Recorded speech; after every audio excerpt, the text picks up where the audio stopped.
AISD just adopted the 2024-2025 budget, right? And it has that $13 million deficit. Tell me a little bit about what that deficit means and why it's there. Either of you. I think that it does seem rather, it is the first time we've ever dealt with anything like that, and hopefully ever will, in working our way out of it. Fortunately, every school district is required to maintain a budget that can deal with it. So yes, nothing will change. The daily activities, the teachers' budgets, their supplies are going to be there. The budgeting that their daily lives, students' daily lives, they're not going to see a big difference other than knowing that the district is going to be working on getting that next year. We'll be dealing with it again. We're going to get it down, and we're going to hope for help from the state, but we're going to pretend that nothing is going to come, and we're going to solve it ourselves. But yeah, we have the funds because we're required to keep those funds on hand. And that money is not, we're not borrowing any money. It's there because every school district in the state is going to have that money because it's a requirement. But it's not what you're supposed to be spending that money on. So it is definitely an issue. So is there a plan to get out of the deficit, or is it just something that the district is accepting? No, there is a plan, and that'd be something probably the administration is working through. So it's the plan's actually been worked on for a while now. For the last 3 years, we've worked on downsizing our staff, which is over 80% of the expenditures in any business or any operation. And that work has gradually happened. We have to stick to that plan. The plan the superintendent is committed to, and we are, as part of his team, are all committed to, is cutting that deficit by half or more if we can in our first year after it, and then half again until we get leveled out. So that's the big picture plan. You've probably noticed that we've put in place a hiring freeze. That has its intricacies, but will be effective in helping control our budget. We've had our individual parts of our organization and their supplies, materials, travel costs have a reduction, and that impact is, like Ms. Wiley said, is probably minimal because the different parts of our organization rarely spend their entire budget in a year anyway. Some do, but if kids make the playoffs and they need to travel on buses to go play a playoff game, they're going. If kids are win an opportunity in Vex Robotics to go to nationals, they're going. We're going to keep every opportunity for our students that was offered last year, this year. Is there a way that y'all will be able to prioritize what will be still funded and what won't? At this point, there's not a need for prioritizing what's funded and what won't, because we haven't stopped funding anything in programs and groups and things that provide us the opportunity to equip learners for brighter futures, which is our vision. And so all those programs still exist today, just like they did 6 months ago last spring. So will the average student or average teacher feel any effects from this deficit? That's an interesting question for me to answer. I have a wife who's a teacher, and nope, she's not going to accept that I talk about it. That may not be the best answer, but I would hope not. The principals still have their budgets. They're allocating them the best that they can, and they've been given the leeway to make it fit their campuses the best. So with their staffs and with their resources, to make it fit their campus the best and the easiest for their students and teachers to work with. So the hope is that, no, I do not feel that the principals are going to take their resources and make any harsh cuts. So the reality will be that their students are going to not notice a thing. Their teachers may be making some adjustments because they've been asked to. but they have really joined the team and have been a good steward with their monies, and as a team whittled down their budgets, and really we have had no pushback on the teams that have been asked to go through their budgets and give us their cuts as they've been asked. It's been a real pleasure to see that happening on the campuses as a board member. It's been a real good thing to see. That's awesome. Earlier this year, you presented this budget with a $13 million deficit. So y'all have known about this for a while, right? Have y'all been taking any steps to try to limit that deficit before this point? Great question. And yes, so a few board meetings back, Jennifer Hines, our executive director of finance, presented, there was a slide that had a whole list, and I actually meant to print that off today so you could have some direct things that we've done. But it's actually easier for me to talk to you about the things that have gone up than the things that have gone away. But yes, we've had some proactive things in the budget to prevent it from being bigger than it is. That's probably enough of that. Okay. So you mentioned that certain programs are not expected to be cut, right? Y'all are kind of expecting to be able to still fund all the same programs, just to make sure I'm understanding. Correct. Okay. And potentially, through creative, we have an Office of Innovation now, headed by our executive director, Dr. Karen Munoz. And I'll give you an example of a way that we are creatively trying to deal with the portion of our revenue from the state and local taxpayers going down. Curriculum is a big thing for school districts. Well, we're using, just for English language arts, we're involved in a program that will help supplement paying for the very best instructional materials we can have for our teachers for English language arts. That program is likely the first in many creative ideas where we're going to use programs funded through grants in order to ensure or even better the programs that we have and currently offer kids. That's awesome. And then the hiring freeze that's in place right now, is that something that we expect to be extended due to this deficit? Good question. You or me? I think that it will be there for the life of serving its purpose, and for getting the school year started until we have what we need accomplished to get this budget and the school year started, and also on the lines of attrition and retirements, getting people who are close to retiring and offering the incentives to retire, and then we will also be able to save some payroll by not replacing the positions that are not needed through attrition. So early retirement is something Right. that y'all are looking at? Some people that are getting ready to retire, if they would consider retiring, then there's going to be some incentives there. It's a program Abilene ISD has had since 2011. We don't plan on it going away at all, may even modify it a little bit. And will the student to teacher ratio that the state of Texas requires, will that be affected by the hiring freeze still remaining in place? It can't be. We have to follow those guidelines, so that would be probably the only thing it has to be followed, and those guidelines will remain in place. Good to know. Going back to the budget deficit, how has student retention played a part in that? You mean enrollment drop? Is that what you're trying to say that in a positive way? Sure, yeah. So actually, the state of Texas funds schools, and Ms. Wiley has heard this over and over again. The state of Texas funds school districts based on our student population.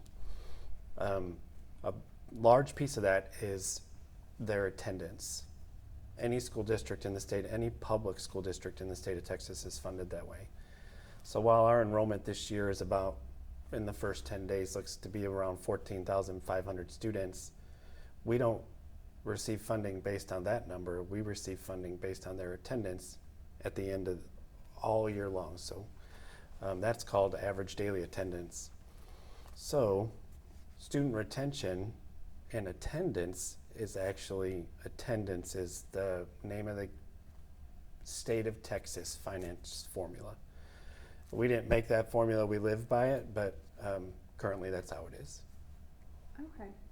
And then before the budget was presented, y'all discussed the new tax rate, right? So why lower that tax rate by 4 cents if there is a budget deficit? Great question. Yes, he's very more well versed, but in a layman's term, it does seem very confusing. The more that the property value goes up, you would think that our income related to that would increase as a school district. But the state of Texas is concerned to limit and keep in check the taxpayers' amount that the taxpayers pay. So there's in place what is called compressed tax. And so for the school district, the more that the property tax value goes up, the lower there's a formula that they give us that we don't have control over, that our tax rate will go down. And that is to simply control the amount of tax that Texas taxpayers will pay. As a taxpayer, you can appreciate that. As an entity that receives those funds, it's over $1 million decrease from us, from the state, from our local revenue from last year, and that's not even has nothing to do with inflation. It has strictly based on the increase of the property tax value. So that's happening no matter what. So that's one part of this perfect storm. The second part is our average daily attendance, when that's going to decrease our funding from the state by around $2 million. This is just the basic facts. And then we have our ESSER funds going away, and you end up with more than a storm. You've got a blizzard, or you got a flood. And so we're not the only district. We're joining us, every district in the state, even the ones that have increasing enrollment, they're facing the same type of battles with the property taxes and the compressed tax rates. So it's just the way it is right now in the state of Texas. And then the legislator did not give out any funds for any school this past legislature. So that also is affecting all the budgets this year. We may get some funds, but it will not affect this school year. It will be most likely applied to the 25-26 school year.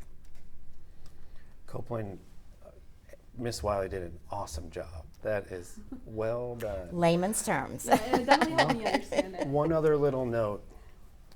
In the state of Texas, school districts no longer, they might as well say we are publishing our tax rate, because it's all done, as Ms. Wiley said, by a formula. We don't necessarily have any say in the tax rate except the INS tax rate, which is what we use to pay down like the 2018 bond program that the voters of Abilene approved.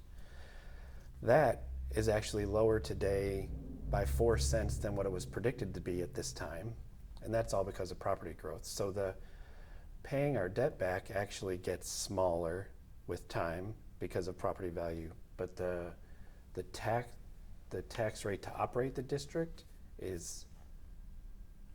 we have zero say in it. It is what it is. Okay, gotcha. The parents and teachers and everyone who hears $13 million deficit and they feel shocked, what is y'all's response to that? We just got a 4-week head start on them. We felt the very same shock. So that no different. We couldn't believe it either. And then we started to realize that it was that all across the state, not every state in the big country, not every school district in the big country has a deficit budget, but they're feeling the stress. They're feeling a stress on their budgets. Luckily, they may not have a deficit budget. What parents are feeling, hopefully we can give them some faith in that we are going to own it, we've got it, we're going to work with it, and we will not let anything happen to our classrooms. We're funding this year. It's there. There's no lack of funds. And then we're just going to have to hope and ask and advocate for our money to come in next year from the state. So when you mentioned that 4-week head start and being shocked, why? Because we never ever have operated this low with the deficit budget. Never in our wildest dreams would we ever have thought we would do this or could do it. And where did the shock come from? Because it's my understanding that in April the budget was presented and you guys have been expecting this, right? Not until April.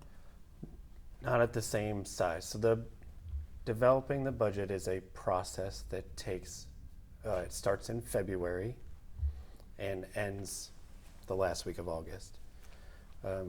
Having developed our budget and now working with Jennifer Hines, who largely does it all by herself as our Executive Director of Finance, it's constantly being adjusted, moved, things happen, the picture kind of goes from blurry to in focus. And that certainly happened over time. It did. It's kind of like being in a boiling pot of water. You get accustomed to, oh, it might be $5 million, just be prepared. Or, no, maybe it could be 7, and then you're in this boiling pot of water, and the next thing you know, you're talking about 10, and then actually it might be 12. And so it just kept realizing with the ESSER funds going away that the funds that we spent that we knew we were going to have to make up, it all came together at the same time. And we can deal with all of those problems. It just happened all at once. That makes sense. Just waiting for everything to fall into place in August. Gotcha. Do you have questions, Scott? And y'all can answer this to Copeland. I guess the biggest question that I hear out on the streets is, how did we get to this point? Would you like, well, I'll give you the answer that's maybe a little technical, but one of the school finance experts in Texas reviewed our budget before we actually handed it to the board. And that individual described our situation as the perfect storm, which you heard Ms. Wiley actually say, the perfect blizzard, maybe. So it's quite a combination of compression from our tax rate, property value growth, and student enrollment decline, all at the same time, all at pretty significant levels over the last few years. And because the school finance formula really points to those major things, and those major things are going in the opposite direction of a good story financially, we end up right here. That's pretty much it. And on top of that, the lack of funding from the state did not come at all in the last legislative session. It was held back. Any bill that was presented for the school funding was denied because of the what I would say debate over the vouchers. It just didn't come, and we didn't get our per student allowances, which we normally would get. Then you have to take into account that it's not just us, it's districts north of Dallas, it's Fort Worth, it's San Antonio, it's Houston, it's San Angelo, it's small districts, it's big districts, it's Ector County, it's Midland, it's Tyler, it's everywhere. So we're not the largest deficit and we're not the smallest deficit. So it's my understanding that over the years, AISD enrollment has continuously been dropping, right? a small decline, kind of a trend. So is there anything that y'all have done over the years to kind of prepare for that? Financially, Yes. at least? Mm-hmm. Yes, you can look back on the finances of Abilene ISD over the last decade, and we've remained in a very healthy position. Every time our audit's presented to the board, it's presented with a truly positive point of view or positive report. I think we're responsible and do a good job of being responsible for the money that's instilled with us. The other thing is that, like I said, we've had a gradual decline of the size of our whole staff matching the size of our students, and it's really kind of an awful thing to talk through, because we're in the business of equipping learners for their brightest futures. But people trust us, our employees trust us that their paycheck's going to be there, just like you would trust your employer for your paycheck to be there. And we have met that responsibility 24 times a year for the 6 years I've been here, and there's no chance that's stopping. So we'll do everything in our power to be responsible moving forward also, given the circumstances, some of them in our control and some of them out of our control, that are impacting us.